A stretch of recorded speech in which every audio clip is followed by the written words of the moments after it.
donné que... Welcome to meeting number 8 of the House of Commons Standing Committee on International Trade.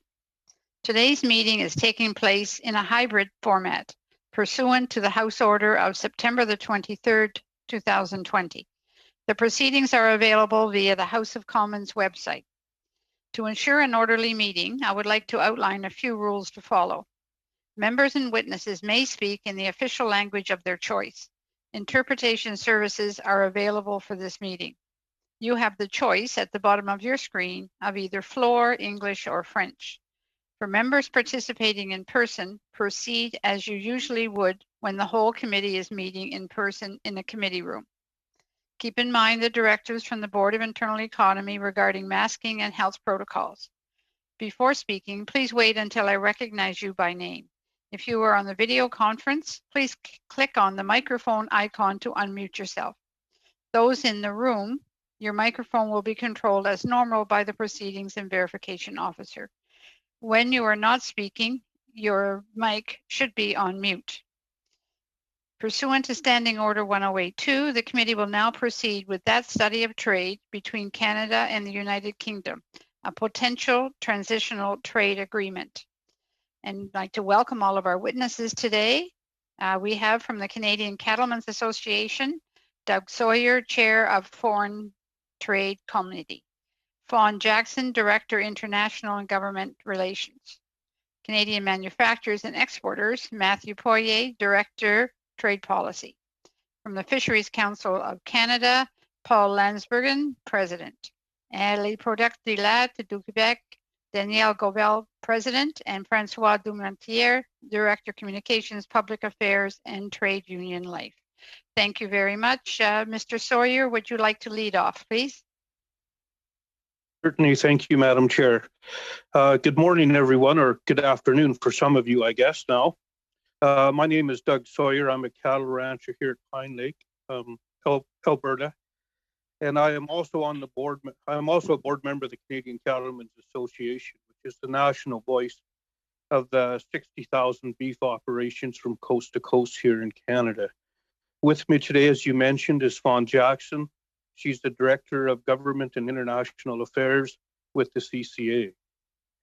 We thank you for the opportunity to speak with you about the recently announced interim trade agreement with the UK. Before I get into details, I would like to highlight our key message that we strongly encourage a swift return to the negotiation table to establish a permanent and ambitious FTA with the UK. The beef industry is one of Canada's largest agriculture sectors, supporting 228,000 jobs and contributing 17.9 billion to our GDP here in Canada. Canadian beef and livestock genetics are sold into 58 markets around the world, with us exporting about 50% of what we produce. Although COVID has been extremely difficult for all Canadians, agriculture stands out as a vital and resilient part of our economy here in Canada. Export Development Canada reports Canada's agriculture exports growing 3 times faster than the overall Canadian average, confirming that agriculture products are a net cash generator for Canadians and Canadian economy and an area for continued growth. This is an important context indeed for the conversation that we are having today about trade, both for recovery and for the long-term economic benefit of Canada. Now on to Canada-UK Continuity Agreement. Let's call it CAN-UKCA. When I read this, I got Kanaka in my head, and if I pronounce it like that, I apologize, but one of those little things that stick with me. In 2019, Canada exported about $19 million worth of beef to the UK, while the UK exported 16 million. Sorry, I've got to correct myself. I said 19 billion, didn't I? It's $19 million worth of beef into the UK, while the UK exported $16 million worth of beef to us. So far this year, we are on track to be up more than 20%, while the UK is on a track for 160% growth in its beef exports to us here in Canada. This means they will have a 2-to-1 trade value advantage on us this year. Despite the growth of Canadian exports into the EU and the UK, CCA remains concerned with obstacles preventing Canada from reaching its full potential under CITA. I must refer to the CITA because although we have not seen the details of the CAN-UKCA, we understand that the negotiating mandate was to simply replicate CITA as much as they possibly could. As much as the CCA recognizes the government of Canada's efforts to maintain uninterrupted trade market access into the UK, we are equally concerned with the EU obstacles being carried over to the UK agreement. Consequently, we place great importance on the fact that the government's announcement included a commitment to return to the negotiating table within the next year. We look forward to reviewing the completed text of the CAN-UKCA once it has been made available and engaging the government on any shortfalls needing to be addressed in a future long-term FTA. To start, we note that under CETA, the EU has unlimited duty-free access to Canadian beef markets, while Canadian exports, on the other hand, are subject to tariff rate quotas. We understand that the replication mandate causes this inequity to persist in the CAN-UKCA. While the government has not yet published the amount of access for Canadian beef to the UK in the CAN-UKCA, we understand that their objective was to achieve enough to allow those who are interested in beef production and marketing into the UK to continue through the next couple of years, but with little opportunity for growth. Certainly not enough to match the growth that the UK exports are expected to come here to us. We would like to re-emphasize the fact that British exports, beef exports to Canada, are expected to be double the value of Canadian beef to the UK this year. While our exports to the UK and EU are growing, British beef is doing extremely well here in Canada and could realistically outpace us 4 to 5-fold over the next 2 years. In a future agreement, it is imperative that the beef industries in Canada and the UK can equally benefit from and grow this relationship, and that the factors that are currently limiting the growth of Canadian beef exports are removed. We also advocate for a full systems approval under both the transitional and the long-term agreement. Canada has a world-class food safety and meat inspection system that is recognized through full systems approval by most of the countries to which we export. Full systems approval is based on the two sides gaining confidence in each other's protocols and compliance. While we understand that achieving such mutual confidence was a challenge with the full 28 EU member states, we are likely closest to the UK, and it is very achievable in a bilateral context. Finally, we would seek to have the UK come in line with international guidelines and remove the EU imposed requirements to raise cattle without the use of modern technologies, such as hormone implants and feed additives that enable efficient use of our resources here. We see all these objectives as a natural step towards a future UK accession to the CPTPP, which they have indicated an interest in. I would also like to make a comment on trade and the environment, which perhaps applies more broadly than the Canada-UK context. Environment is a key priority for all of us, particularly to those of us who are living and working within that environment. Many anticipate that trade and environment will be intertwined in the future, and that I would like to say on this front is that Canada is already leading the world in sustainable agriculture. In the beef sector, we take our responsibility of stewarding and protecting Canadian grasslands very seriously, and have set out numerous environmental goals on grassland conservation, GHG reductions, and many other areas. We need to make sure that any future discussions on this within trade agreements are related to trade as outcome-based, not as prescriptive in nature. CCA recognizes the importance of avoiding trade interruptions and a need for a transitional agreement. But we are also strongly advocating for a swift return to the negotiation table to establish an ambitious agreement that addresses the current trade limiting factors. We look forward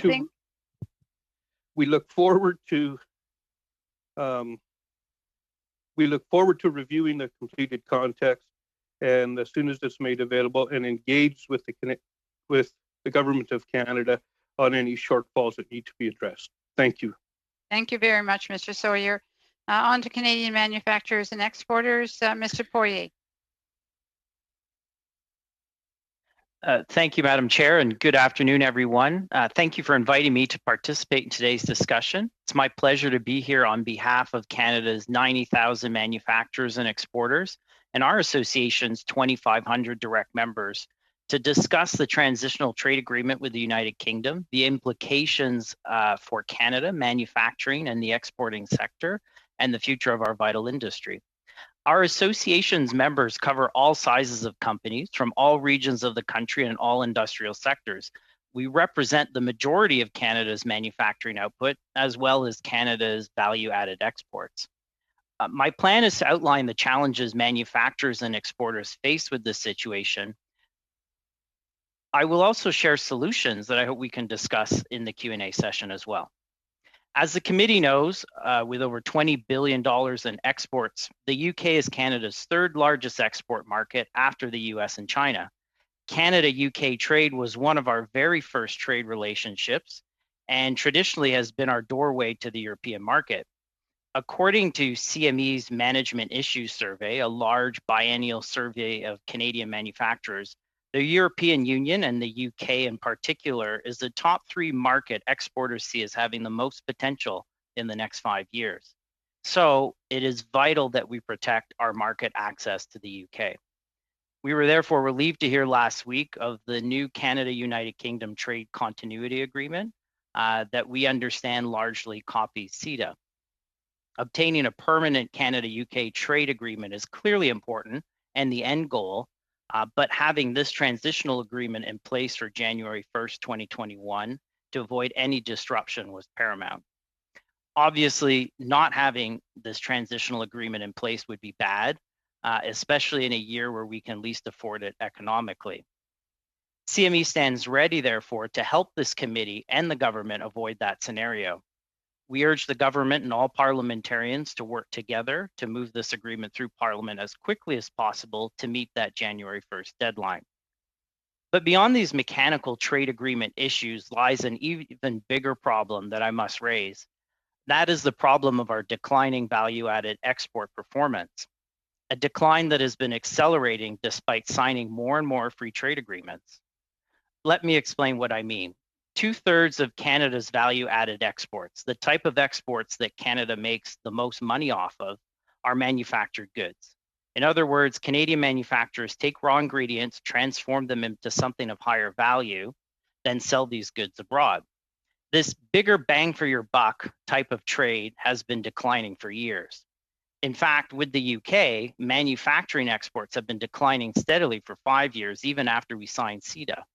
We have a 10-year streak of negative trade balances with the UK in manufactured goods.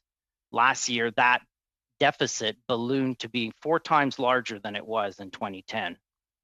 Now, I know in some circles it's considered gauche to point to trade balances as cause for concern.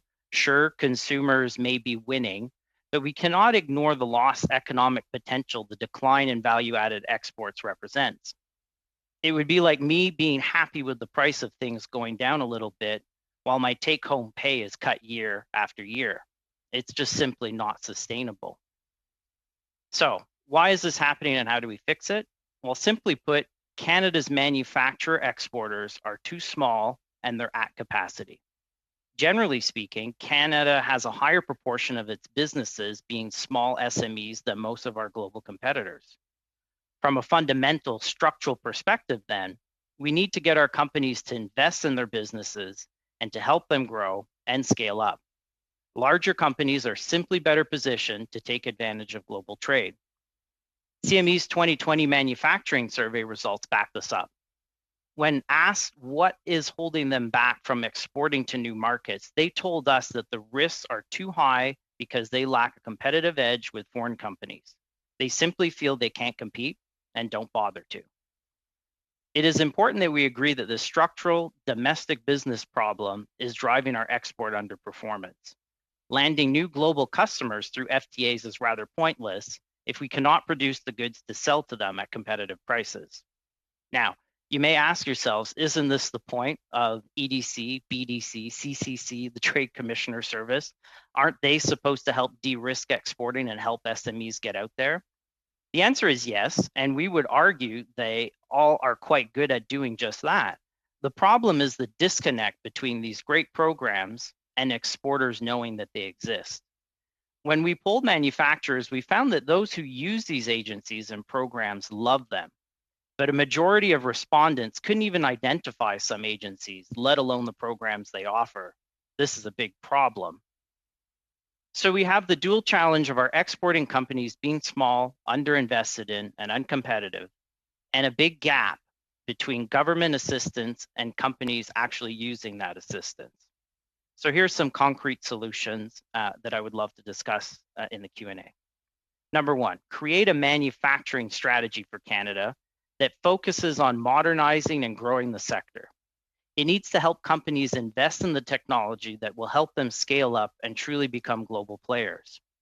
We happen to have such a plan that we discussed with many of you in the spring, and I will be happy to leave a copy of this report with the clerk. Number two, launch a Made in Canada branding exercise at home and in international markets to celebrate our manufactured goods. This will boost awareness of Canadian capabilities and technology, as well as sales and exports.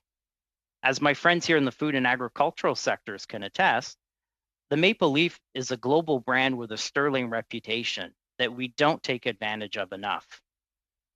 Number three, bridge government export agencies and exporters by leveraging the vast networks of business trade associations.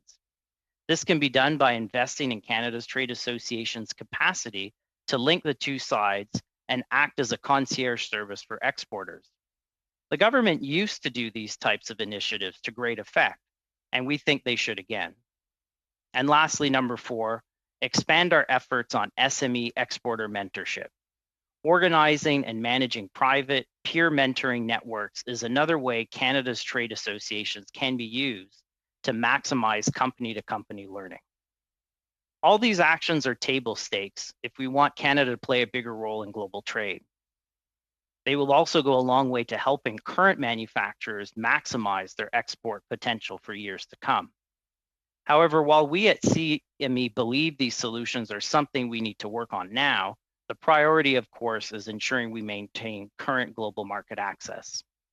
Let me reiterate that CME stands ready to assist you to make certain that a transitional agreement is in place between Canada and the UK before the end of this year, and in time, a permanent trade agreement between our two nations. Thank you again for inviting me today, and I look forward to the discussion. Thank you very much, Mr. Poirier. Appreciate your suggestions and solutions. On to the Fisheries Council of Canada, Mr. Landsberg, President. Please go ahead, Mr. Landsberg, for 10 minutes. Thank you, Madam Chair, and thank you to the committee for the invitation to testify today. The last time I appeared before this committee was in the previous Parliament, and oddly enough, if I remember correctly, I did that one remotely as well due to business travel. Before I get into my specific comments on the trade agreement, I'd like to spend a few minutes to provide some context on the Council, the sector, and our trade context. The Fisheries Council of Canada is the national voice for Canada's wild capture commercial fisheries. Member companies are processors who process the majority of Canada's fish and seafood production. And our members include small, medium, and larger sized companies, along with Indigenous enterprises who collectively harvest in Canada's 3 oceans. The Canadian seafood industry creates 80,000 direct jobs, mainly in coastal and rural communities. In essence, the sector is the beating economic heart of these communities. The sector accounts for $7.5 billion in exports to roughly 130 countries. The largest export markets are the US at 61% of our exports, China at 17%, Japan at 4%, Hong Kong at 3%, and the UK at 2%. If you take the EU as a whole, it would be ranked 3rd at 7%. Growing global demand for protein, including fish and seafood, points to growth opportunities for the sector. The United Nations Food and Agriculture Organization is projecting global seafood demand to grow by 7 to 10% annually. And you might wonder where this is going to come from, but 71% of the Earth is covered from oceans. Yet only 3% of our direct diet comes from the oceans. The high-level panel for a sustainable ocean economy research indicates that the ocean could supply over 6 times more food than it does today. This would represent more than 2/3 of the animal protein needed to feed the future population. Because ocean-based food is so sustainable, increasing its fraction in the global diet would contribute significantly to climate change mitigation. And the last statistics I want to share with you on the ocean economy is that the World Resources Institute estimates that for every dollar invested in ocean-based protein yields $10 in health, environment, and economic benefits. That is a great ROI. Now, some of you may be aware that the government is developing a blue economy strategy. FCC and the Canadian Aquaculture Industry Alliance, so our counterpart on the farm side, have developed a joint vision and action plan for that strategy. Our 20-year vision is to be a global top 3 best sustainable fish and seafood producer. Not the largest, but the best. And with this vision, we have 3 aspirational goals. We want to double the value of Canadian seafood, double the economic benefits, and double the domestic consumption of fish and seafood. These are definitely ambitious, but if you don't aim high, you don't achieve high. All members of Parliament were sent a copy of our submission this fall, and I would be happy to discuss this more fully with you individually at your convenience. The last and most important backdrop for our conversation today is our sustainability performance. Canada is a global leader in sustainable fisheries management with a robust regulatory regime. In addition, Canada's adoption of independent third-party certification is multiples higher than the global average of only 16%. As a result, DFO reports that 96% of our fish stocks are harvested at sustainable levels. So we should feel proud of our collective stewardship of our fish resources. All of this is important context for my remarks today. I would now like to move on to the specifics of our trading relationship with the UK. The industry values its trading relationship with the UK as our 5th largest importer. Our exports to the UK in 2019 were $131 million, or 1.7%, rounding off to 2, of our sector's annual exports. The top product grouping exports to the UK are salmon at 35%, shrimps and prawns 26%, lobster at 25%, and scallops at 5%. The importance of the UK market to individual companies ranges from nothing or very little to being a large supplier to the UK market. The most recent global tariff schedule that was proposed by the UK earlier this summer suggested that Canadian fish and seafood exports would face increased tariffs. Our assessment of the impact it would have on our sector using export data from 2019, and if a new deal is not in place with the UK by the end of the year, the non-CETA rates would add roughly $11 million on the top 4 product groupings I previously mentioned. This would represent an average tariff rate of nearly 10%. This is high enough to be a prohibitive disadvantage in the marketplace. However, it is important to note that some of the salmon exports contain salmon from Alaska and are not eligible for preferential tariff treatment under CITA or the transitional agreement with the UK. The new transitional trade deal will ensure that Canadian seafood products will continue to enjoy tariff-free access to Britain. It will also give us an advantage over other countries that don't have a bilateral trade agreement. And in response to the announcement on Saturday, we issued a press release in which we applauded the transitional agreement. FCC would urge all parliamentarians to swiftly ratify this agreement so that it can go into effect by January 1st, 2021. Canadians working in the fisheries sector supply chain will thank you. And with that, I welcome any questions you might have. Thank you very much, Mr. Lensberg. On to les producteurs de latte du Québec. Mr. Gobel, President, for 10 minutes, please.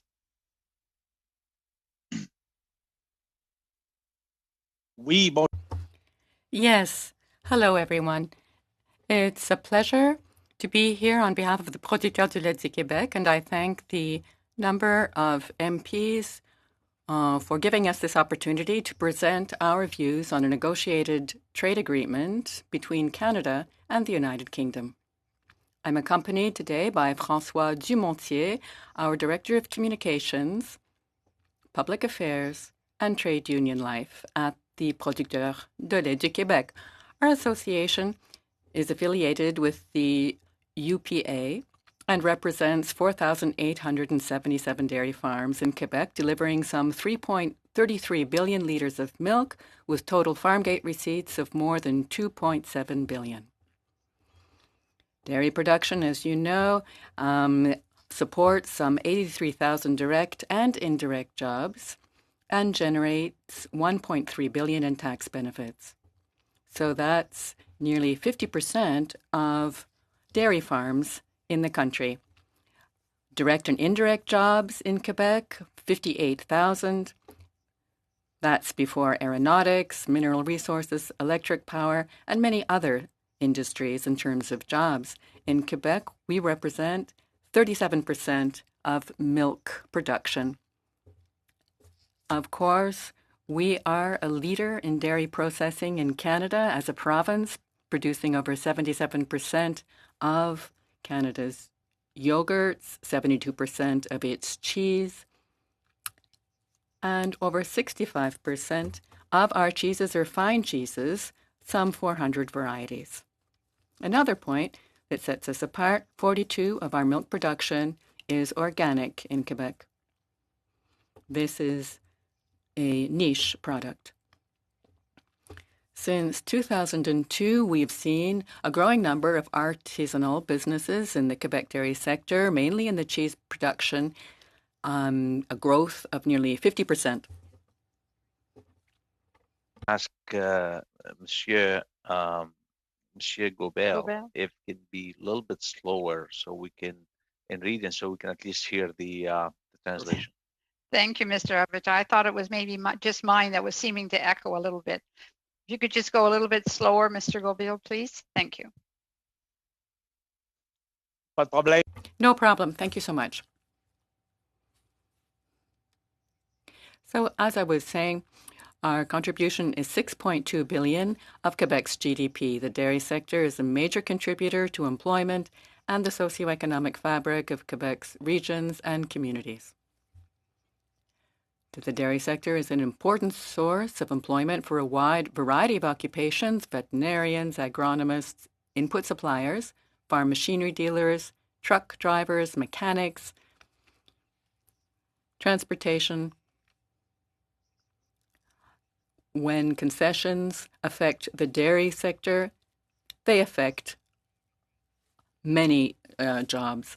And this is it represents more than 500 million annually being returned to our economy every year just in investments on the farms. Canadian producers have been hit hard by the concessions that were made in recent agreements. Any additional concessions would jeopardize the future of dairy farm families, rural communities, and the hundreds of thousands of people who depend on this sector for their livelihood. As you know, the last three agreements are such that our dairy producers face a market loss of 8.4% as a result of concessions. This is the Economic and Trade Agreement, the Comprehensive, the Canada-US-Mexico Agreement, and the Trans-Pacific Partnership as well. There are a number of concessions that were made, and 18% of Canadian dairy production will now be turned over to other countries. So this is a large market loss for us. There aren't many sectors, many areas where people can continue to develop when so much of the market share is given over to other countries.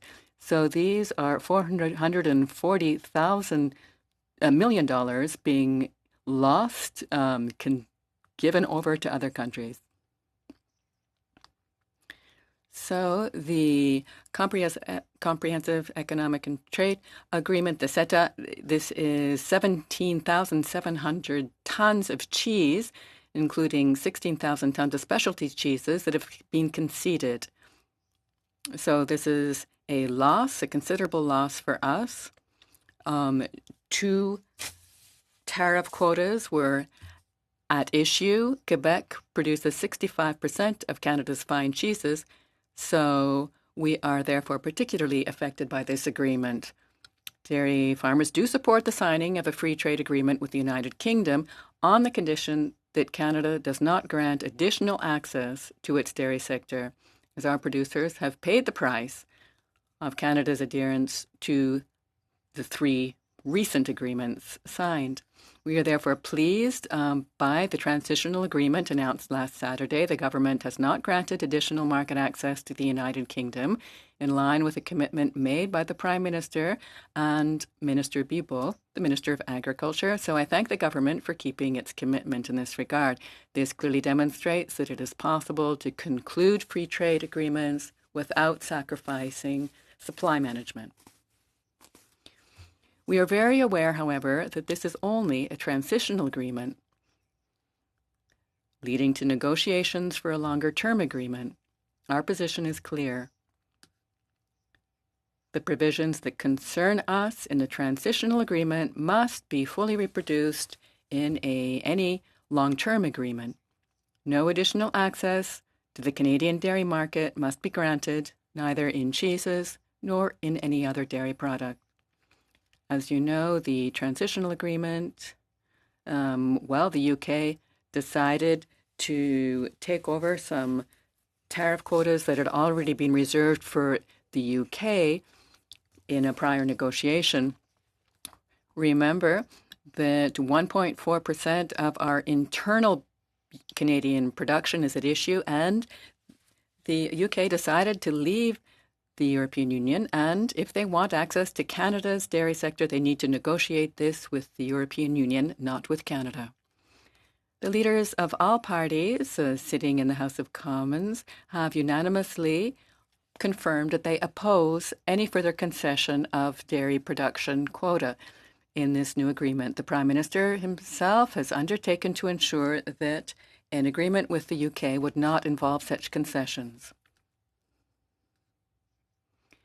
Every time the Canadian government concedes access, Canadian businesses lose out and our products are replaced by those from other countries. We have to put an end to this if we want to ensure that our industry remains vigorous and alive and growing. We've heard a good deal about globalization and the context of globalization over the last few years, especially given the pandemics, and producers are more and more aware of how important it is to protect local production for food security and also to protect the environment.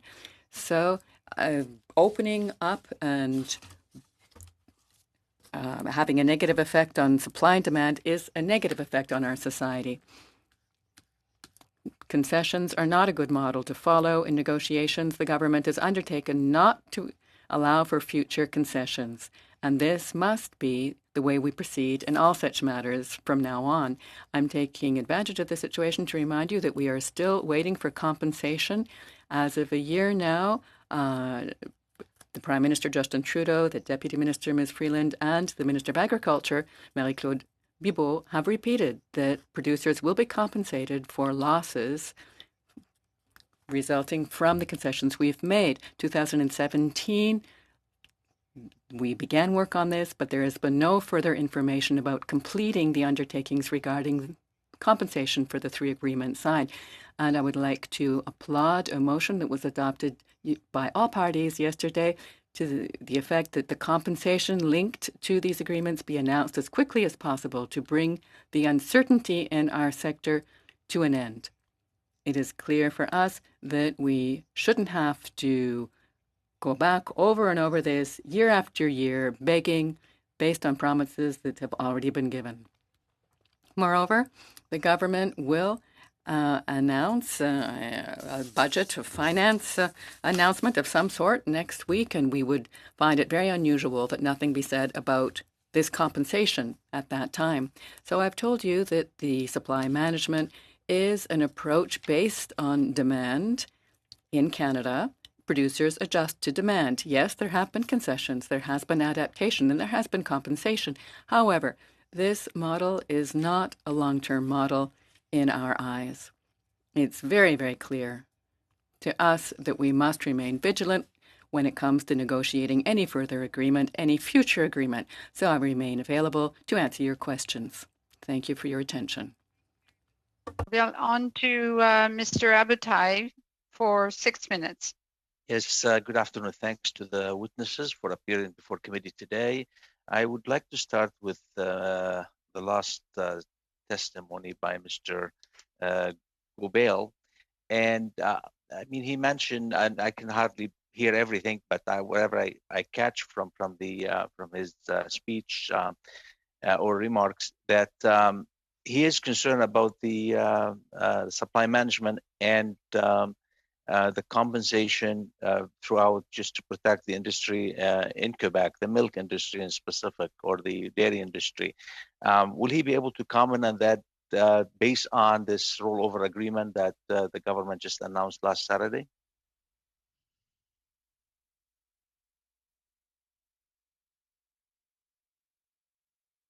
Mr. Gobil.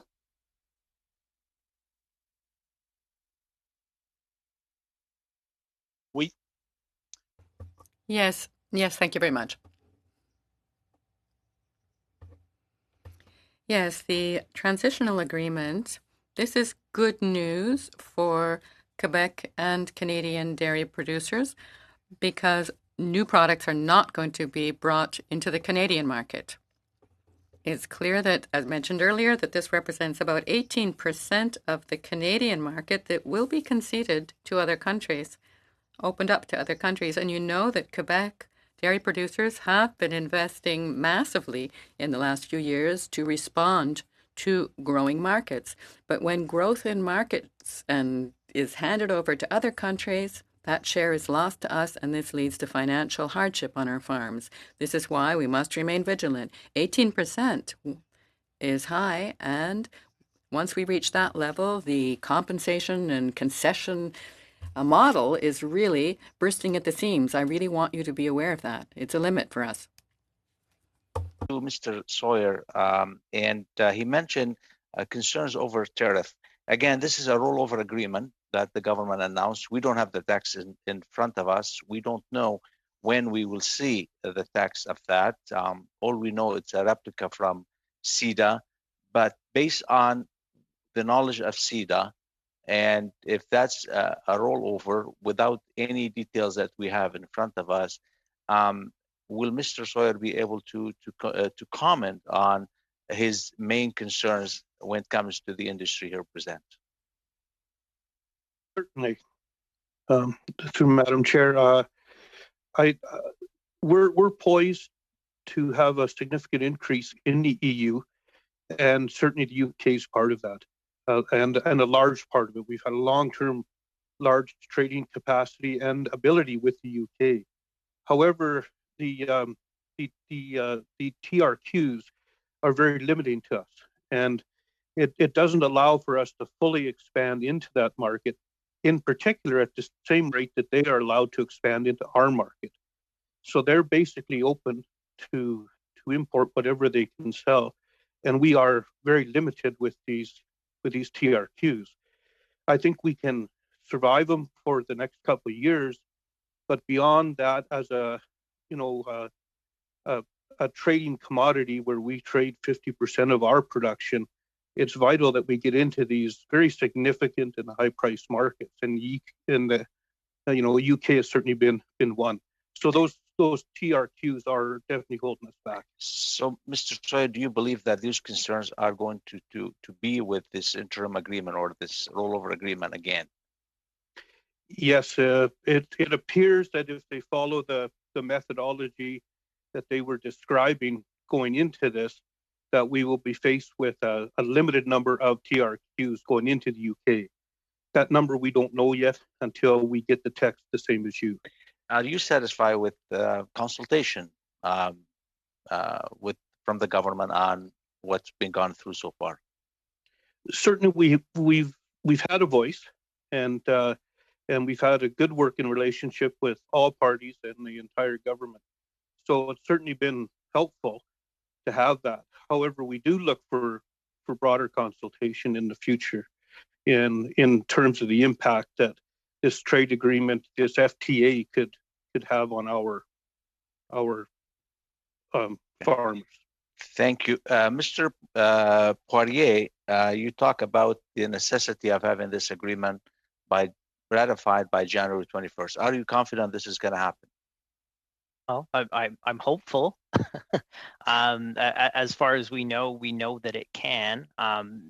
Parliament has to do its due diligence, of course, but I don't see that as mutually exclusive goals to try and be done by the first and to do due diligence at the same time. So we're hopeful that there's no bumps in the road, because a pause to that access is very complicated and costly for business, mostly in red tape.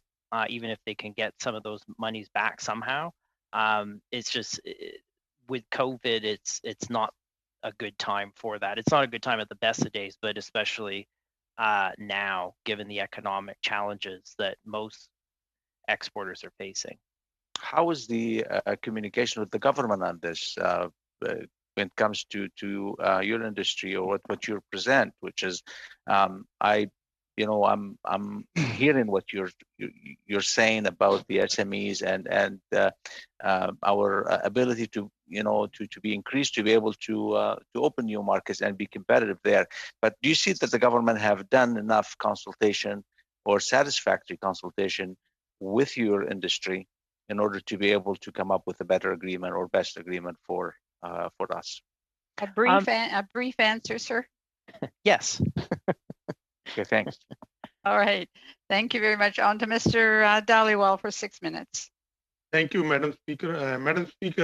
Madam Chair, my question will be related to small and medium-sized businesses, and particularly because I picked up when President Lance Bergen was talking about coastal communities and small and medium-sized businesses, and British Columbia has a lot of coastal communities as well as small and medium-sized businesses.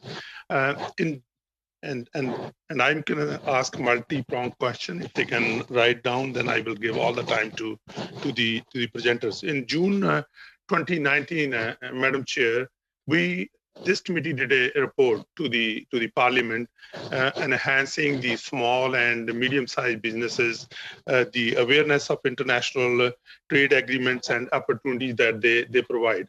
And particularly when it comes to this agreement, I would like to see how their industry would have been affected if we did not have this transition agreement in place.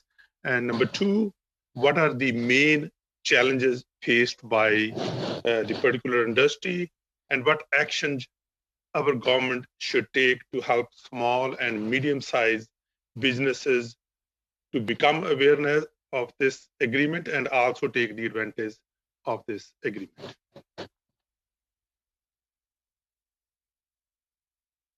Okay, we can start with the Madam Chair, so I guess if this is directed to me first, thank you for the question. Unfortunately, I'm not familiar with your June 2019 report for SMEs, so I will take a look at that. But as I said in my opening remarks, if we don't have a deal in place by January 1st, we will face higher tariffs that could be prohibitive in the marketplace. For some companies, it could represent a large portion of their exports. And so for individual companies, that could be ultimately catastrophic, particularly on top of all the impacts from the COVID pandemic and the loss of the food service markets. And in terms of, what more can the government do? Certainly for my members, as a value to them, I try and make them aware of as much of the government agencies that are there to assist exporters, whether it be EDC or BDC or many of the other acronyms that Mr. Poirier had mentioned in his remarks. And in fact, one of the things that changed during the pandemic, and we thank the government for this, is Farm Credit Canada has expanded its financing authorities to include the factory at sea, frozen at sea factory vessels. So those are the large vessels that process as well as harvest. And that added financing capability will be very important now and in the years to come as we go through a fleet renewal. Thank you. Any other members want to add something? Yes, I could. This is Fawn from the Canadian Cattlemen's Association. I would first say that, farms in Canada are small to medium-sized businesses, and some of our challenges in shipping into the European market are having the audits completed to be able to send into that market.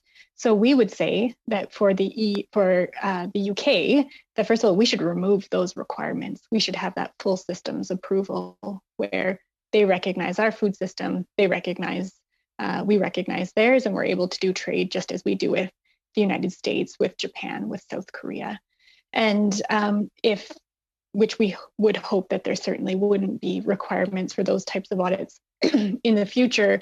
But if there are with the EU, then let's make sure that we have all of the efficiencies to be able to do that. And government support is needed there, both in developing programs within Canada and making sure that we have the capacity to manage them. Any other member? If I could jump in, I'd love to add that the importance of supply chains, right? So so for manufacturing, especially in a North American context, but now more and more so with Europe, the supply chains are integrated, whereas parts move back and forth in the production of final goods. If there's any disruption to that, it runs into the same existential threat that our sector had with NAFTA negotiations when that was questionable where that outcome was going. It's not good for business. And so it's not just the trade that happens, but it's the movement of goods between the countries. It's important to maintain that access uninterrupted. And in terms of SME supports, like I mentioned, we have excellent programs that Paul touched on from the various from the various agencies, right, that are dedicated to this. The issue comes that nobody knows about them in the community. And to think about it from a business perspective, if you're an SME and you're sitting around, you're not sitting around saying, gee, I wonder what the government has to offer me. You're thinking, I'll talk to my accountant, I'll talk to my lawyer, I'll talk to my staff to try and get ideas. It's not a default way of thinking to think, gee, I wonder what the government has. So that's where we need to bridge those two solitudes, really. And like I said, trade associations are perfectly positioned to do that type of work to help out. Madam Chair, do I have more time?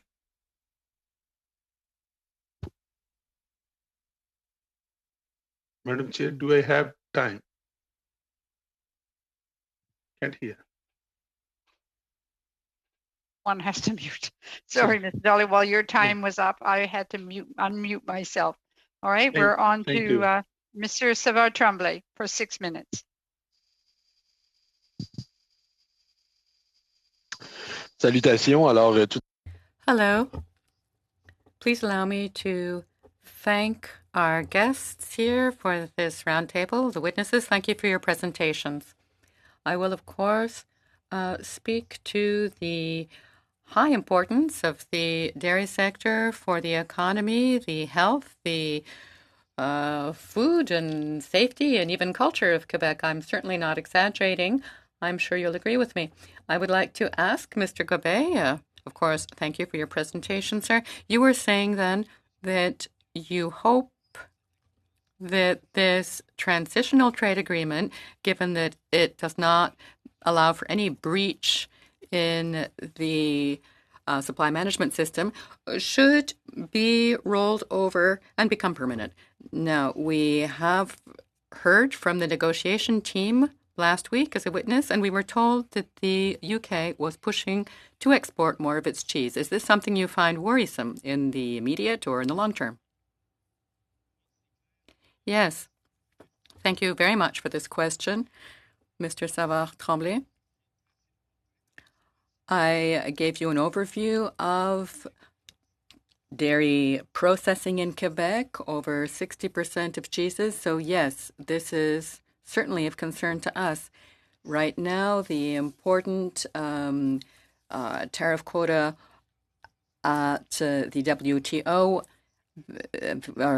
was via the European Union. It would certainly not be acceptable to damage the sector further. You know that with the European Union, there were only 2 tariff rate quotas, but now we're speaking of some 14. So the other agreements also have quite an impact on us, but this one really does hit hard a specific sector, a lot of revenue loss.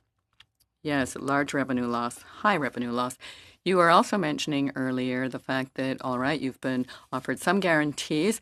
Clearly that the transitional trade agreement would not involve any zero, absolutely no concession, no breach.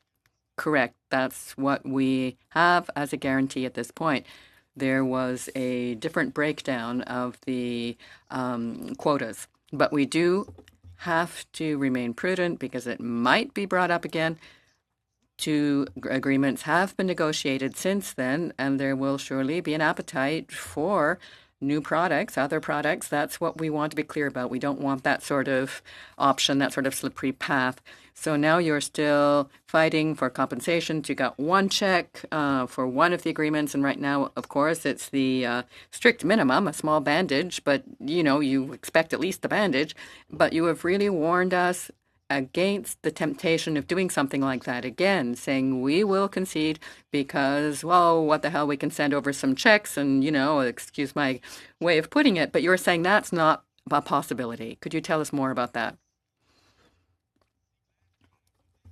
Yes, thank you. It's clear that the dairy model was drawn up with a view to Canadian needs, and we've invested several $1 billion over the years to come in Quebec and in Canada to respond to social needs. We have a number of needs now: environment, animal well-being, and we are a world leader in terms of the carbon offset for dairy products and carbon production out of the dairy sector. So having our products then downgraded compared to the quota of granted to other countries that aren't taking into account, a reciprocity on these standards. Well, this is the 18% now of products that will be imported, the market share. So we often hear political discourses to the effect that we should protect supply management, but it's not just protecting it kind of in general. It's more than that. There's a lot at issue. We have to stop breaches. So we certainly agree. We agree it's not merely a matter of defending it and protecting it, tooth and nail. We have to actually promote it. As you know, we have introduced a bill to the effect there would never be any breaches in this approach in the future. And of course, there is democracy and freedom. The government may do something anyway. That would be very unfortunate. What's your position? Yes, this has been well received. And the sort of thing you hear often during election periods of campaigns, all the parties support us quite clearly during campaigns, but now it's a matter of walking the talk. It's important to feel supported by all political parties.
situation for parliamentarians, given that there's such a short time frame, and it's kind of like everything this year is totally thrown upside down. So we would just, urge very diplomatically, politely, and respectfully that the deal be passed and in place before January 1st. Okay, thank you very much, Mr. Blakey. Sorry, your time is up. On to Mr. Lobb for 5 minutes. Thank you, Madam Chair. Can you hear me okay? Yes, I can. Okay, thank you.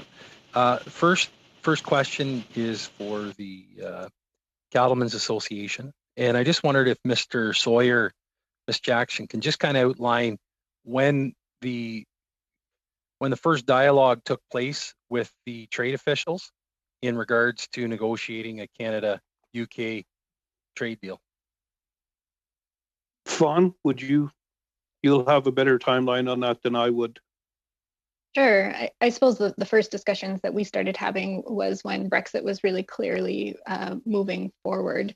But so, for some period of time, we've been saying that we need to look at what a future FTA could look like with the UK. But certainly then the more consistent dialogue has been over the last couple of months. How do those interactions typically work between, say, yourself and somebody from international trade? Is it a discussion on TRQs? Is it a discussion on the rates? Is it discussion on non-tariff barriers? What is the discussion, and is it a give and take, or is it just kind of thank you for your info? Yeah, we would communicate a number of our different priorities that we would like to see, both for a transitional agreement as well as for a longer term FTA. So I think that all of those topics that you covered would be commonly discussed.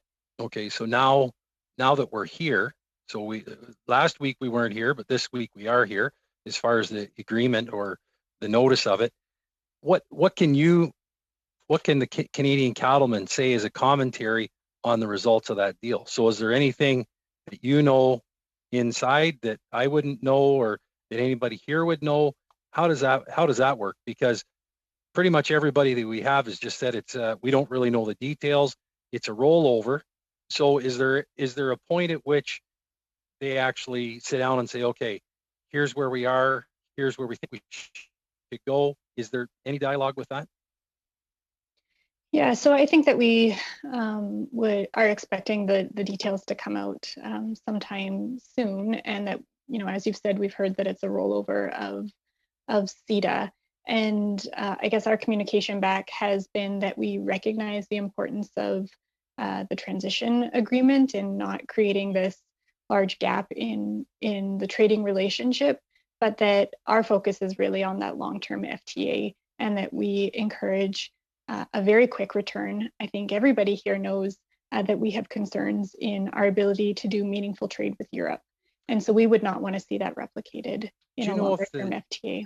Do you know if the trade officials were able to make any ground in regards to Canadian beef with hormones that had hormones implanted at a point in time shipped to the UK? Is there any progress on that? Because I read in the UK news, it's going the other way, that they're pushing against no US beef or Canadian beef with hormones. Are we making any progress on that, or are we spinning our tires? I guess I would hope that we do in our future trading relationships with the UK, that they follow international best guidelines and recommendations on the use of innovative technologies that allow us to reduce our environmental footprint. So I guess what I'm going to say is we'll wait to see the text, but we're certainly hopeful that in future FTAs that is dealt with. Okay, quickly over to the Fishery Council. How did your consultations work? Do you feel like you had any consultations at all? We talked with the Lobster Council earlier this week, and they had zero. They had zero consultations. So was yours above zero, or was it zero as well? No, we're above zero. Okay. We're based in Ottawa, so it's much easier for us to stay engaged with various departments on issues. And we had been following this, much like Fawn said, for cattlemen's, in terms of soon as we saw that Brexit was indeed going to happen, then we stayed engaged with the government officials on this. So we've been talking to them here and there since 2018, and we're comfortable with the level of consultations that we've had with the department. So just with that, then, do you know any of the results on behalf of your organization that came out of this temporary deal? Well, we were looking for essentially a rollover of CIIT as a transitional arrangement, and this is what we have. The officials have told us that there will virtually be no change in the tariff schedules from what we're facing under CIIT and how they're being scaled down. So we're very comfortable with the level of detail we've been given so far. Okay. Just the last point I'll make, and what I will say in regards to beef and the trade is Mr. Lobb, I'm sorry, you have a very short question.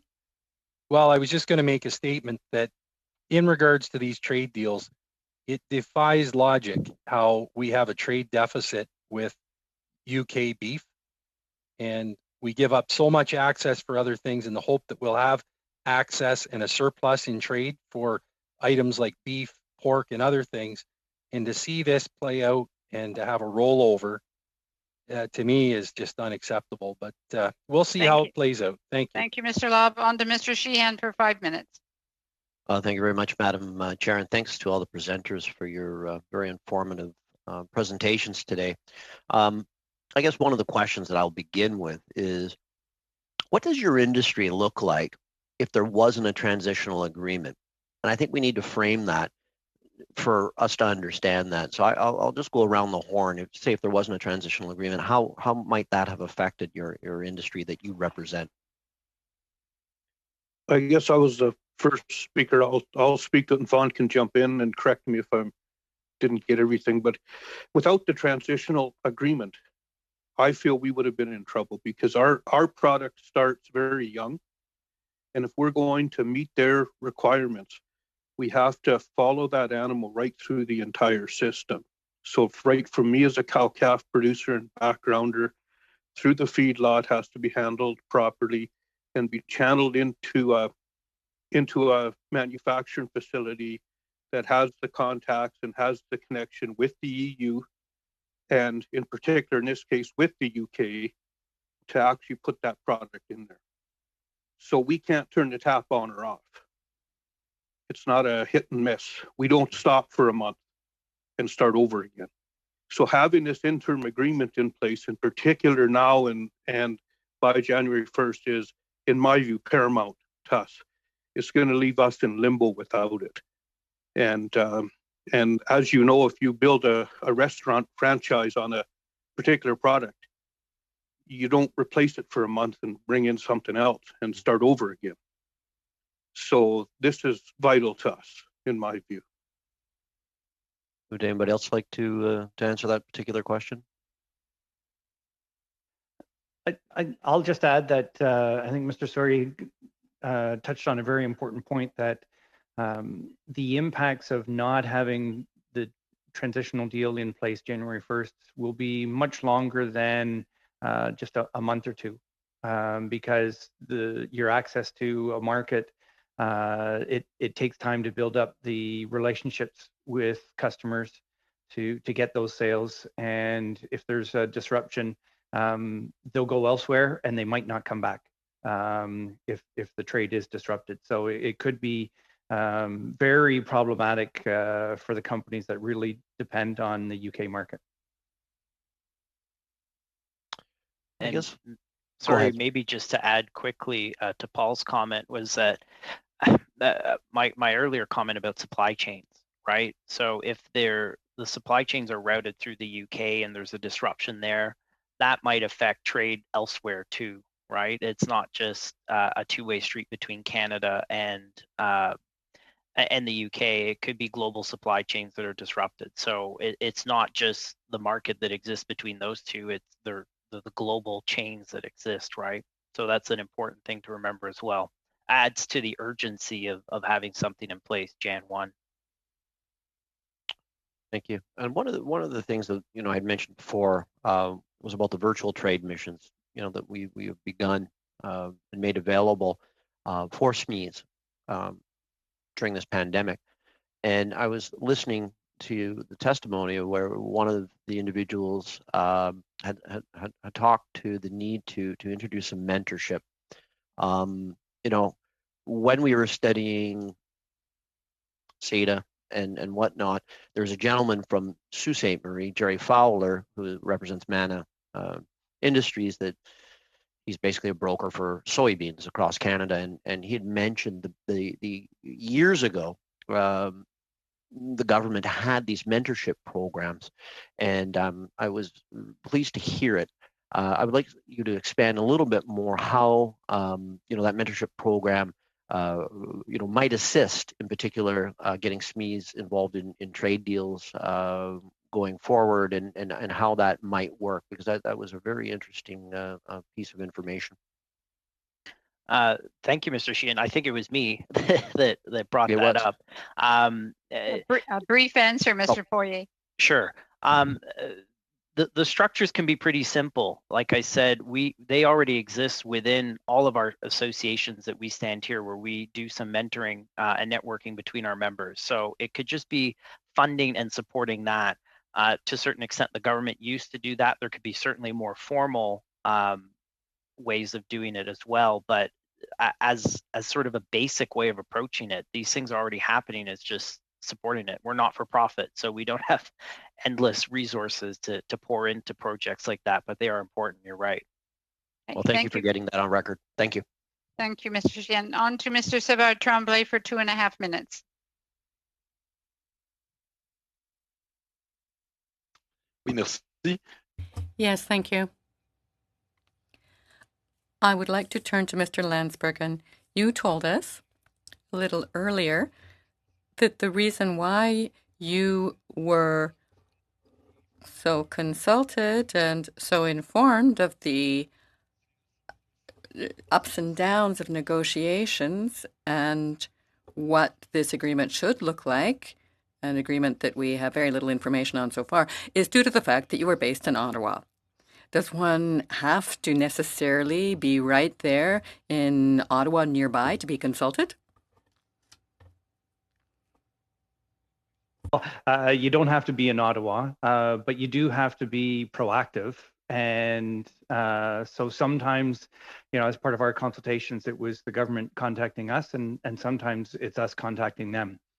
So for one example, just recently in September, I was curious of what the status of the negotiations was, and so I reached out to our trade commissioners in the embassy in London, and had a video call with them. So sometimes you just have to be proactive and not let the officials or elected officials, for that matter, forget that we exist.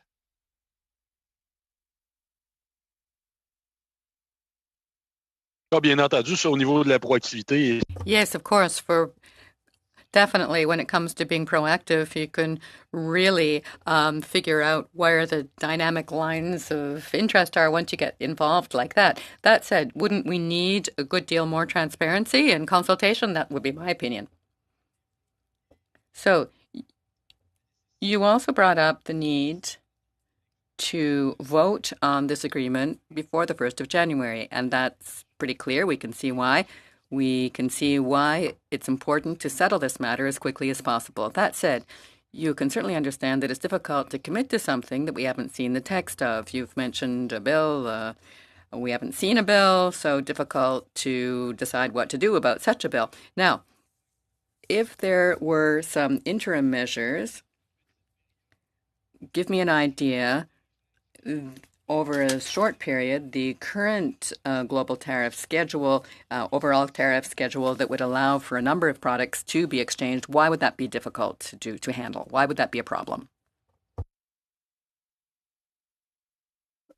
Well, any tariffs that are get applied in without a deal, as until a new deal is put into place, as Mr. Poirier mentioned, there are measures to enable companies to get that back, but it does. They have to pay it first. So then there's cash flow issues, and certainly, given the certain circumstances of the marketplace now, that could be very problematic for companies. So if there's any way possible that we could avoid that situation, that would be our strong preference. Thank you very much. On to Mr. Blakey for 2.5 minutes. Thank you very much. I think I've heard from each of our witnesses today that notwithstanding their gladness at the fact of there being some kind of transitional agreement, they'd all like to see Canada get back to the negotiating table and work on the longer term question quickly. I'm wondering, we've heard that there's no sunset clause in this agreement. So whether that would be on a 1 year, 3 year, 5 year timeline, there's nothing that actually requires Canada and the UK to conclude another agreement at any point. This could be a permanent agreement. I'm wondering if we could get the opinion of our witnesses on what that means in terms of leverage to get the UK back to the table if they later decide that they like the terms of this transitional agreement on a permanent basis. I know before we started with Mr. Poirier, so maybe somebody else like Mr. Sawyer would like to start on that question this time. Yeah, and again, not seeing the actual text of the whole agreement, we don't know what the leverage point is. There's been discussions around those, and we certainly hope that there is something there that we can push forward. We're certainly encouraging the government of Canada to push forward as soon as possible. Fawn, did you have anything else to add? You're a little closer to that text than I am, I think. I guess just to say that we would be extremely disappointed if this was a forever agreement. Thank you. Mr. Poirier. I think so the problem with NAFTA before we renegotiated into CUSMA was that it went 26 some odd years without ever being updated. And in the interim years, the internet became a thing, right? So you want to avoid that situation. The problem I see with sunset clauses is that it's sort of a shotgun approach to it rather than just healthy reviews, right? Agree to review without, falling off a cliff as the cost of not doing it, right? So as long as that sort of is avoided in any sort of negotiation, I think that's important, because you don't want to have, again, that disconnect to happen or discontinuity to happen, right, in coverage of the agreement while we're negotiating. Thank you very much, Mr. Poirier. On to Mr. Hoback for 5 minutes. Here this afternoon with us on a Friday. This one's really tough for us because we want to see business continue moving forward into the new year. This is something that Conservatives stand for, but we've been dealt a really bad hand here right now because we don't, like Mr. Blakeney has said, have any trigger points to force a review in the new year that we know of at this point in time. We don't know what is in the agreement, so they're telling us to close our eyes and approve it. And I know with CUSMA, they wanted us to do the same thing, and we identified a lot of faults in the agreements. A lot of sectors we wouldn't identify. They were left with no compensation or no assistance or no help or no addressing their issues at all. And there's no window to do that here. So we're in a really tough spot. So maybe I'll start off with you, Mr. Poirier. And put it in perspective for me. If this becomes a 10-year agreement, what do we need to see in it that makes sure that we have a good agreement? Thank you, Mr. Hoback. Frankly, I share your concerns as well, in the sense that we haven't seen a document yet, right? We've been told that it mirrors CETA, so that's a good first step, because presumably most people got on along with CETA before, but we don't know that's a thing for sure. And we don't, like you say, want to run into the situation where we're locked in for 10 years and there's some big problems in it. So I think in terms of maybe, we could pass the transitional agreement with the hope that, we'll have more time to digest and look at and study properly a permanent agreement. I'm not sure how the mechanism work there for that, but I think the costs of the disruption probably outweigh the, living with having to rush this through and, a So 2020 sort of scenario, right? exactly, Mr. Sawyer. Though we've seen from the beef side of things, the CITIT agreement has some flaws in it. So to cookie cut it and put it over into the UK, that's problematic for our ag sector. So again, how do we put triggers in the new year to address those issues so that we don't have those problems, going forward? If this is a cookie cutter agreement from CITIT.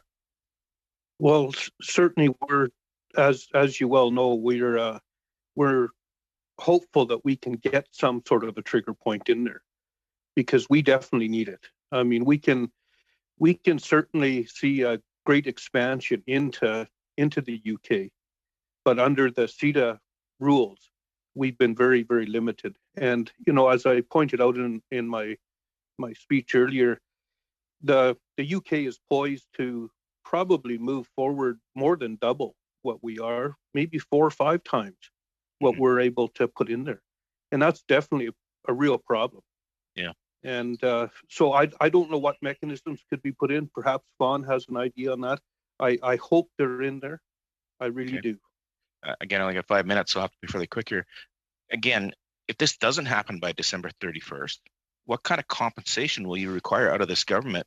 Because let's face it, it's them that dropped the ball. It's them that screwed up. It's them that didn't take this serious enough early enough to actually get it done in an appropriate time. So what would the beef guys need for compensation? What would manufacturing need for compensation? What sectors would be identified that should actually have compensation so they're not paying for this government's mistakes? Well, maybe I can answer. I think it is a challenging position that we're all in. And of course, it's not just this government's dollars, it's all of our dollars. So Yeah. I think that we need to figure out a solution, and it's challenging, admittedly. But I think we all have to put our oars in the water and figure a way forward, and also figure out a way to come back and renegotiate a real FTA. Yeah. See, the problem I have is I've had those dreams before when I was a farmer, and I've heard promises from government saying, yeah, we're going to get this done, and it never gets done. So I've been on this road before. So I don't trust words. I need something in paper. I need something in documents, and I'm trying to figure out how to do that.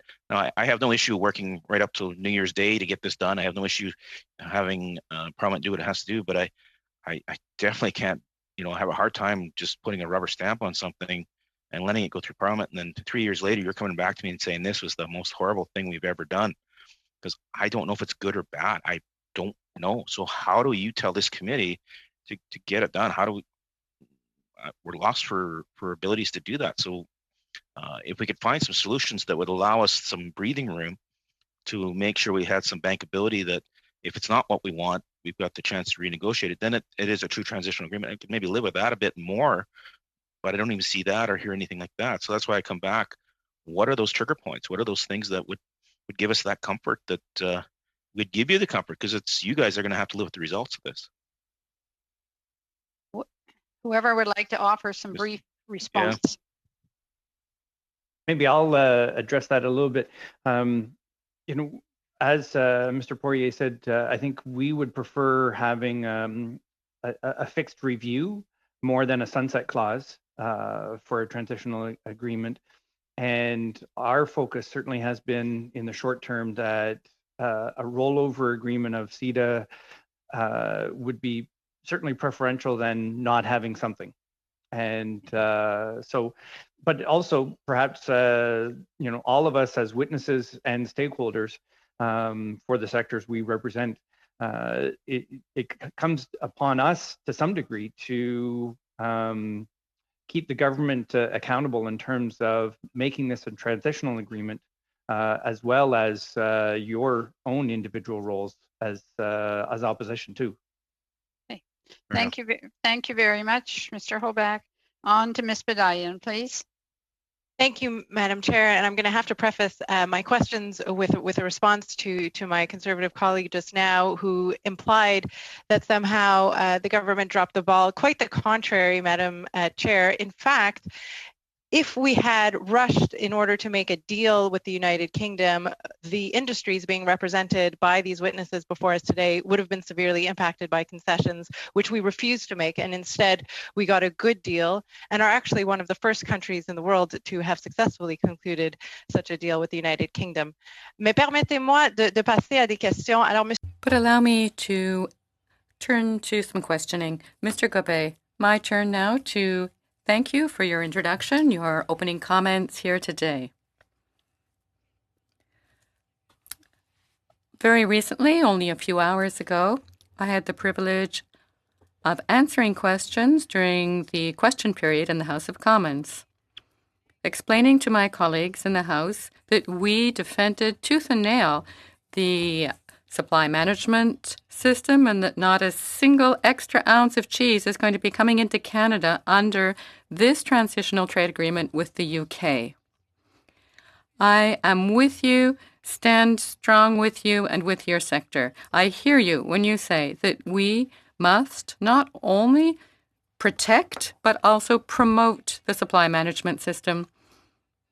So, for the committee's benefit, could you perhaps explain how we can work together to indeed promote our dairy sector farmers, working hand in hand with you to locate and find new markets, new market shares, or even promote this sector here in Canada?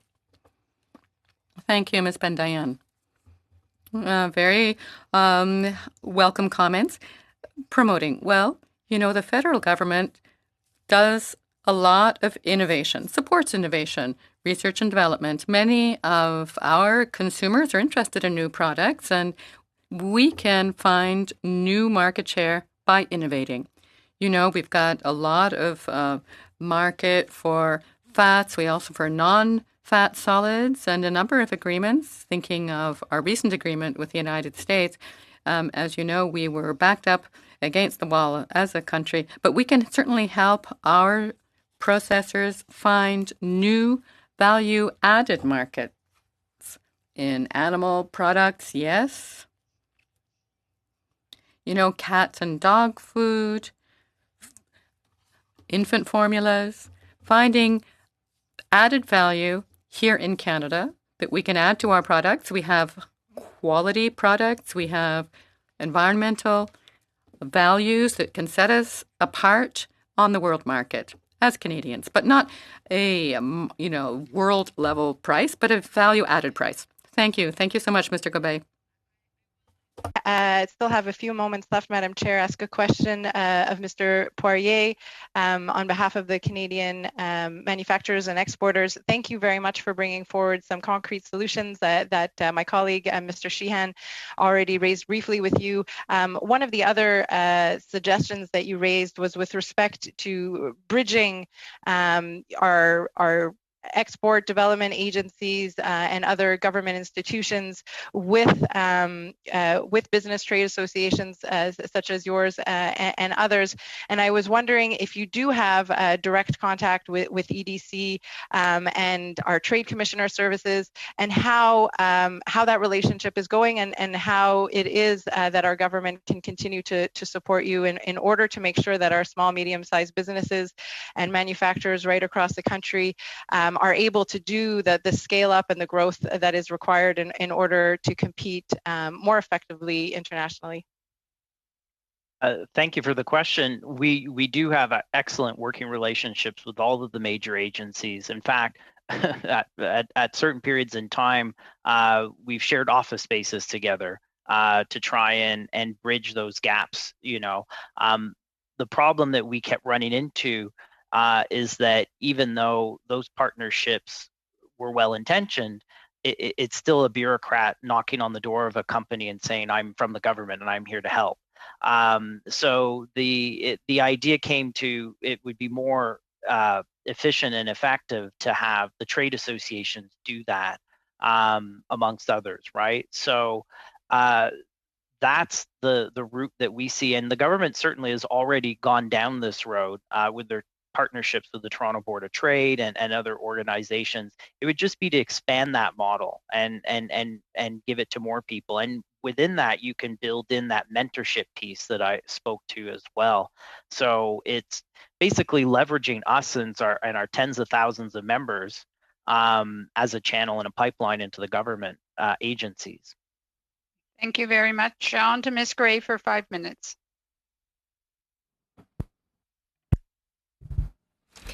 Thank you, Madam Chair. I just want to counter the previous members' comments regarding the perception of rushing through. And I just want to remind everyone that that we did have this government that pulled out of negotiations in March of 2019, only to re-engage again this summer. And we also had the Prime Minister making comments that the United Kingdom didn't have the bandwidth to be negotiating, and then also insinuated that their negotiating team was out of practice, which isn't overly helpful, you would think, during negotiations. So all the while, over 20 other countries were able to sign agreements during this time. So we'll just put that on record to put into context the conversation. I do have a question for Canadian Cattlemen's Association.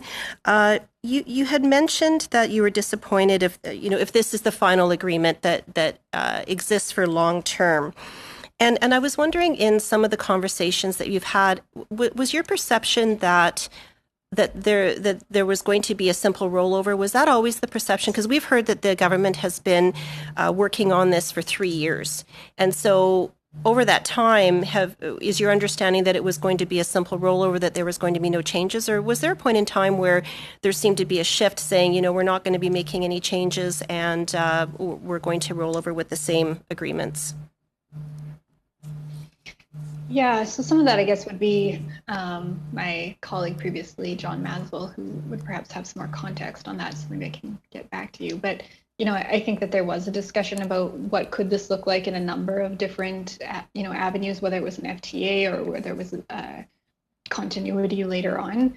So I don't have a lot of detail there for you. Mm-hmm.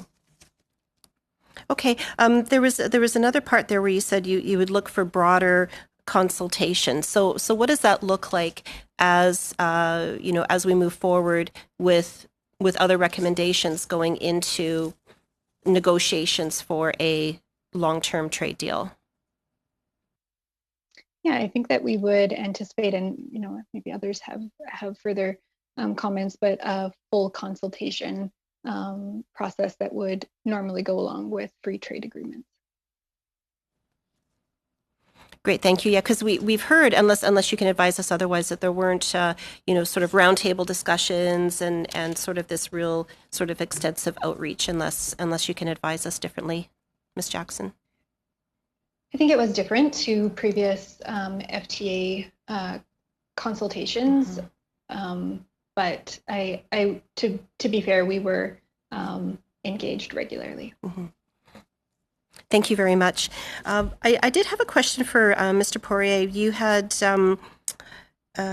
you were talking about administrative burden, and actually we had heard from some other witnesses here that were talking about uncertainty right now, not knowing, even from a paperwork perspective, what will be moving forward. Is all the paperwork the same, even with customs brokers or with businesses doing different types of work? So.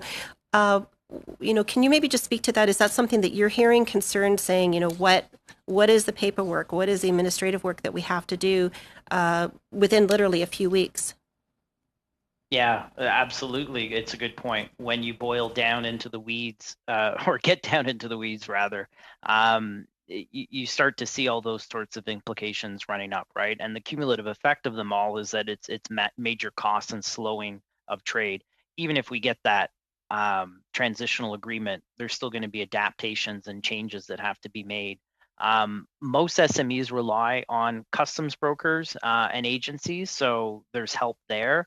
But still, if they're going it alone and they have to navigate all these waters, it's very all-consuming. And like I said, bandwidth issues because of COVID. Okay, and also to yourself, is your industry working on estimating what some of the costs might be, if depending on well, we've also heard too with this agreement that it's not just a copy and paste. So there might be some tariffs. We don't know what they are or where they might be. So have you done any analysis as to what that might look like? And first of all, if it's exactly the same, and then second, if there are some other tariffs that are added on and how that might affect your various industries. Yeah, no measures yet, simply because there's too many variables that are unknown to be able to measure it to any reliable way, extent. And certainly in my comments, my remarks, it wasn't to be cute. It was to say that, not having a transitional agreement, the cost would be bad, because it's just, you can assume that it will be without knowing what the details are going to be. Thank you very much. On to Mr. Sarai for 5 minutes. Thank you, Madam Chair. I'm pleased to note that generally in the consensus of all the speakers here, that having an agreement was very essential. Having it before it expired is very essential, and the fact that we have an agreement as opposed to not having an agreement saves in many cases many industries millions of dollars and stability in terms of production. My first question is maybe to Mr. Poirier, how in a future agreement, what's the biggest opportunity for diversification and increasing our exports to the UK, and particularly in the advanced manufacturing and the most profitable sectors? I think if there's a rollover of most of CITA's provisions from a manufacturing perspective, that's a good thing. So we never had an issue with the mechanics, right, of CITA, or if a UK-Canada trade agreement looks a lot like CITA. That's not the issue. To us, it's more our domestic ability to take advantage. And what we heard from the other witnesses here today is that even though we had all this new access, we weren't really taking advantage. It's the same thing for manufacturing, right? So it's focusing. The irony is that the problem is internal, even though it's an external trade agreement, right? So it's really increasing that manufacturing capacity in Canada to be able to export more value-added goods. So is there any regulatory hurdles to increasing that manufacturing capacity, or is it just a hesitancy amongst Canadian manufacturers to be as aggressive to compete in those foreign markets? No, it's definitely a general business competitiveness problem, and there's probably blame to be spread out along all the orders of government in terms of policies that hamper business effectiveness. But certainly, when we're talking about tax codes, when we're talking about land approval processes, when we're talking about electricity costs, these are all things that factor into the competitiveness, and they're all shared between the various orders of government. So it's, there's the low-hanging fruit, and then there's the big stuff that we can target. But like I said, in the report that we'd be happy to share with members of the committee, we go through in gory details all what we think needs to be done to help that competitiveness side. And by your understanding, do you think Canada, after ratifying this new deal, this interim measure, does it have to go to exporters and share the new process, or do you think it'll be relatively simple for exporters to navigate those waters, as most of the provisions are similar to what was in CITA before? Do you think it'll cause any disruptions, or is there anything that we can do to make it more smoother for exporters so they have less hiccups along the way after January 1st? Yeah, it's a good question. I mean, like I mentioned earlier, the breakdown happens between all the help the government currently offers and people knowing about it and taking advantage of it. So if we fix that gap there and narrow that gap, it'll go a long way to helping people take advantage of whatever new deal, whether it's Canada, UK, or all our other trade deals that we're just not taking advantage of. Thank you. My next question is to the Fisheries Council of Canada. As my colleague has alluded to, obviously British Columbia has a large coastline, and fisheries is very, very important to numerous communities here. And you've already alluded that this stability protects over at least 10 million in exports that could have otherwise gone if we had not had this interim measure. How can we diversify and increase that market to even a larger market for our fishermen out here in British Columbia? A great question. I think first, when we look back at various trade agreements and whether Canada has taken full advantage of it or not, we also have to take it into the context of global trade opportunities. So under CITA, fish and seafood, we were benefiting quite extensively in terms of tariff reductions and the speed of some of those eliminations. But our trade, actually, our exports did not actually go up in the first year. It took 2 years for us to kind of take advantage of that in terms of the trade stats. That wasn't without perhaps some effort. It's just that there were other markets that were actually even more lucrative. So I think really it'll come down to how many opportunities are there to, I guess, make more profitable exports to the UK versus other jurisdictions. And I think the fact that Canada will have this deal will put us in good stead, because not a lot of countries will have a bilateral deal with the UK right away. And so that'll give us some early advantage, a first mover, so to speak. And I think that will be very helpful. Thank you very much. On to Mr. Savard-Tremblay for 2 minutes.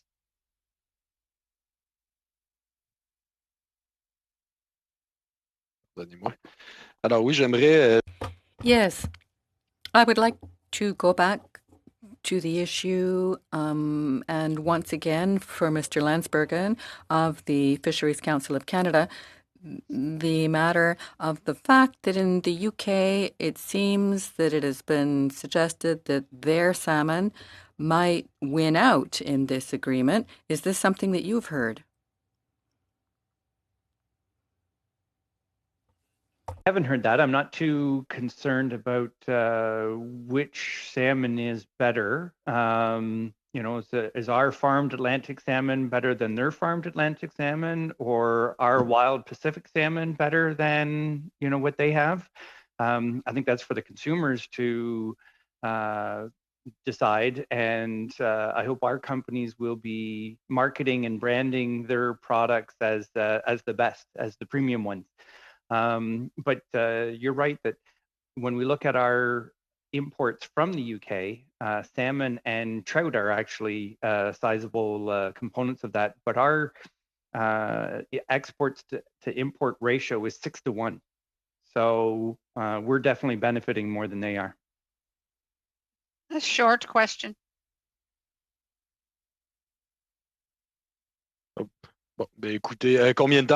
Very well. How much time do I have?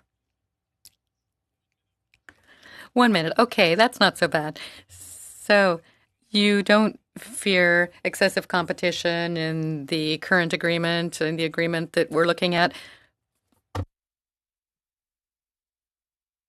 Well, a trade agreement doesn't eliminate the competition. There's growing global competition in all markets, and so any tariff advantage that we can have will definitely give us an edge. All right, on to Mr. Blakey for 2 minutes. Thank you very much. When Canada signed on to a number of trade agreements, CITA, TPP, others, there are a lot of things that we give up. And I'm sure our witness from the dairy sector is all too aware of the things that we give up. But we also give up, particularly when there's investor state dispute settlement clauses, we give up Canadian sovereignty in the sense of being able to make decisions in the public interest and without being pursued by multinationals and international trade tribunals. And we do this, the rationale is that, we're going to get better market access and it's going to help Canadian producers, even just within the context of this panel. And there's other evidence to reinforce this. We've heard about growing trade deficits. We've heard about other barriers to market access when it comes to cattle, for instance. At what point do we say maybe Canada's trade approach isn't working? We're going out, we're signing a lot of deals, and we're hearing from a lot of folks that, and we've heard from some that there are some success stories, but we've also heard that in exchange for what we're giving up, we're not actually realizing the potential that we're told these deals hold. So I do want to go to the president of the Cattlemen's Association first, Mr. Sawyer, just to hear, like, at what point or what threshold can we say actually this way of approaching our trade agenda isn't working? Is there anything that would count to say that this approach doesn't work, or are we just committed to this fundamentally, and the evidence doesn't really matter? Well, I would hate to think we're committed fundamentally to anything, and I mean, we need to continue to be progressive and need to continue to adapt to the changing world that we're all in. And certainly, trade is a huge discussion over the past, well, my tenure in this group. So no, I'm certainly not entrenched in any particular form of how we get there. My issue is we need to get there. And so we've seen with, CITA that we've gained. So certainly it was a gain for us. There's no question about that. But it has come with some bumps along the road. And we need to instill mechanisms in there where we can discuss those bumps. Because certainly some of the non-tariff trade barriers that we've been up against, in my view, and this is my personal view, the mechanisms that we have in place take far too long. We need to get to the threshold of some of these issues. I am pro-trade, of course, because 50% of our production is, exported. And so I'd like to see these trade deals come. But they have to be valuable. Okay. Yes. Thank you. Sorry, Mr. Blakey, your time is up. On to Mr. Lobb for 4 minutes. Okay. Thanks very much. To Mr. Poirier, I got a question in regards to the kickoff of the Canada-UK deal back in February. When you were talking to various officials or what have you, did you say, maybe you wouldn't have said it quite how I would have said it, but did you just basically say, hey, if the best we can do is a CITA rollover, let's do a CITA rollover? Or did they say to you, hey, it looks like the best we're going to do here is a CITA rollover. We're just letting you know that in advance. Is that the kind of discussions that took place back in February or March or April, or were they a little more aspirational than that? I think from our perspective, when we had these conversations, being realists, right, of what we can achieve and where we were in the pecking order of all these countries that wanted to sign a deal with the UK, our push was just to keep it simple and get a deal that protects what we have right now with CITA.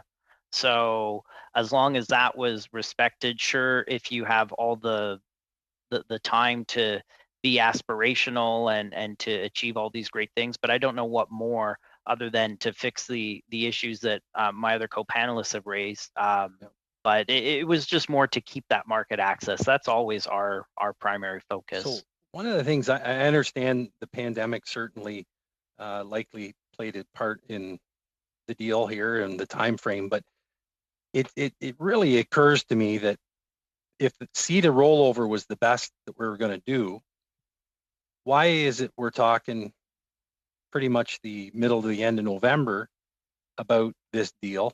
And if you were to look into your crystal ball, what do you think the holdup was? Because I've joked that Randy Hoback and I could have had a CITA rollover deal done by the 1st of March. So what do you see as the holdup here? What was the holdup? I wouldn't know. It's a capacity thing, obviously. Like I said, the UK is trying to sign a whole bunch of trade deals, so that's not my okay. Fair enough. Yeah, not my day job. I don't know if you had any insight on it or not. Okay, just a quick question to the cattlemen. 2 things. One is the beef that we're shipping to the UK right now, does any of it have hormones or is it all hormone free? And on the other side, the meat that's shipped from the UK to Canada, what cuts are they shipping? What cuts are they shipping? And who is buying? Because it's a tremendous number in percentage increase. Is this A&W that's buying this?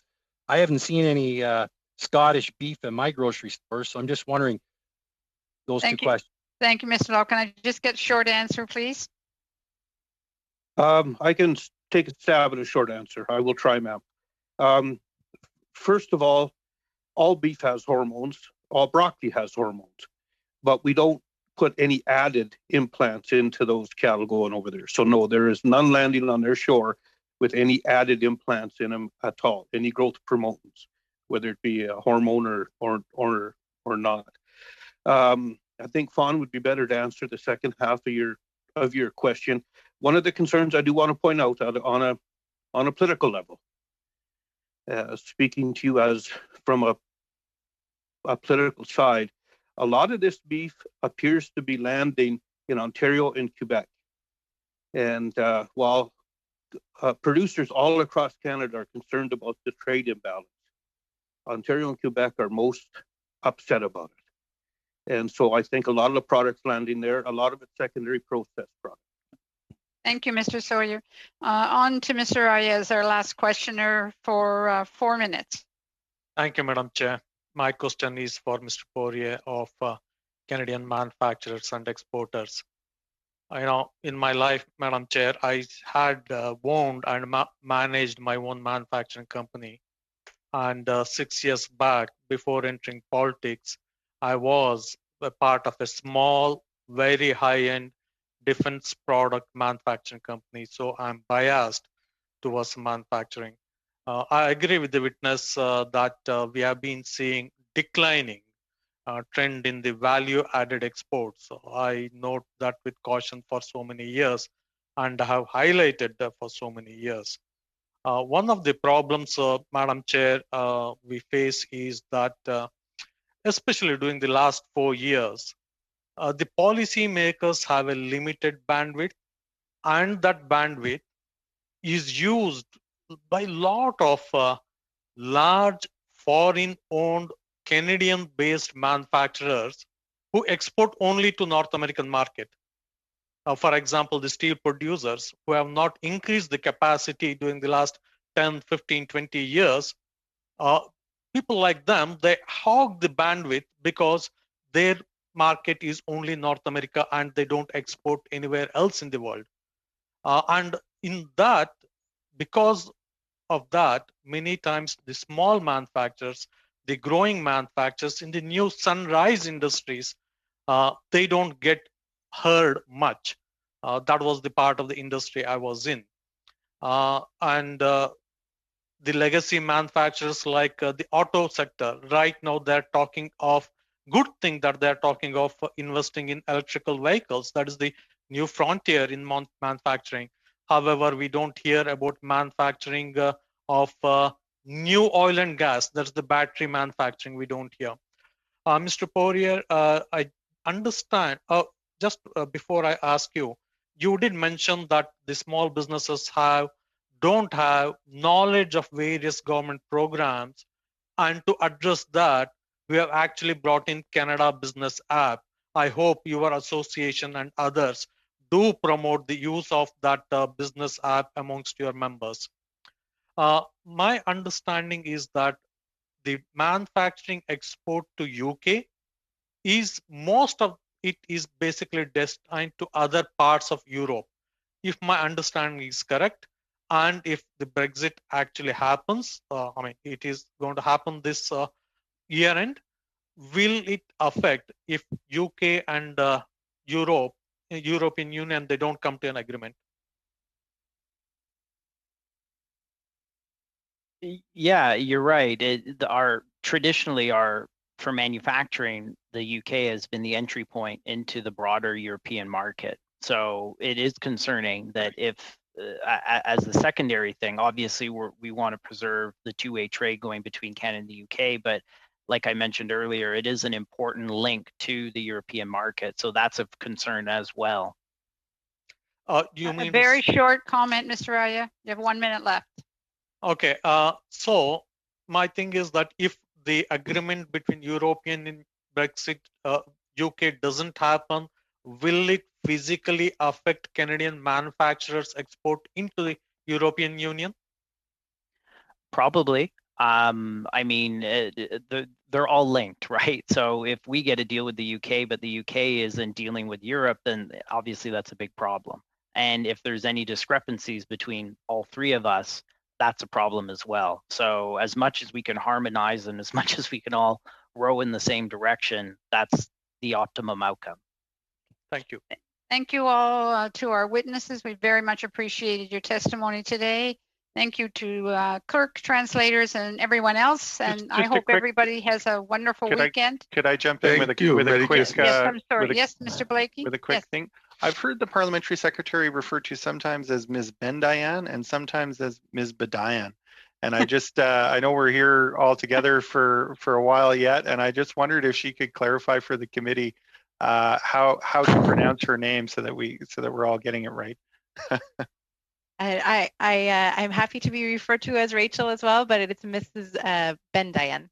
Bendayan. All right, I'll try and keep that straight too. Thank you. Okay, everybody have a wonderful weekend, and we'll see a committee on Monday where we'll have the minister with us. You too, Judy. Excellent chair. Thank you all very much. Thank you. Thank you. Bye-bye. Bye-bye.